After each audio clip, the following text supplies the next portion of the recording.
संसार में बहुत सी अनहोनी बातें ऐसी होती हैं जो मनुष्य की समझ में नहीं आती। अकस्मात एक दिन कोई भूकंप आता है जो मनुष्य के जीवन को उथल पुथल कर देता है।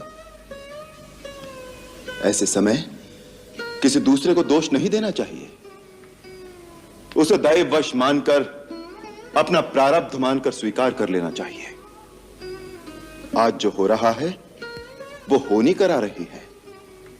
ये विधना है जिसने माता कैकेयी जैसी स्नेहमयी और पुण्यशीला स्त्री को ऐसी बुद्धि दे दी है। कभी कभी आंखों से देखा हुआ भी सत्य नहीं होता।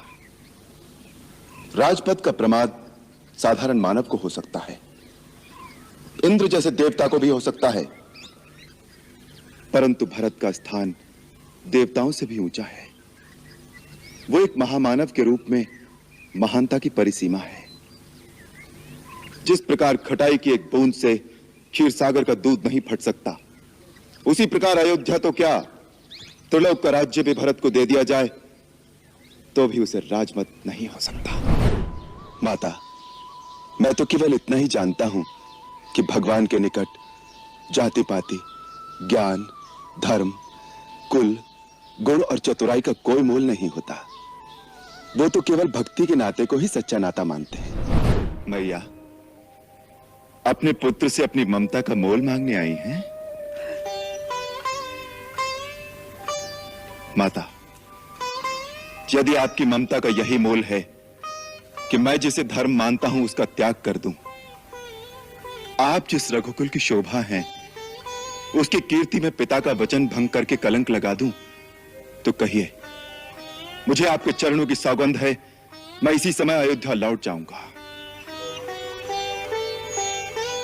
परंतु फिर मेरा जीवन रण से भागे किसी कायर की भांति एक तिरस्कारपूर्ण अस्तित्व, एक श्राप बनकर रह जाएगा। पिता और पुत्र का नाता प्रजा के मतामत से निर्धारित नहीं होता। इसी प्रकार भाई और भाई के बीच फैसले तलवार से नहीं किए जाते। भरत को मारकर जिस राज्य की तुम कल्पना कर रहे हो, तनिक सोचो कि उसका परिणाम क्या होगा। यदि अपने भाई ही न रहें तो राज्य के सुख भोग में क्या आनंद मिलेगा। यदि मेरे सुख में तुम तीनों भाइयों का भाग ना हो तो वो सुख मेरे लिए विष के समान है। जो उचित और अनुचित का भली भांति विचार किए बिना किसी काम को जल्दी में करते हैं वो पीछे पछताते हैं। मुझे तुम्हारी वीरता पर और तुम्हारे पराक्रम पर किंचित भी संदेह नहीं है।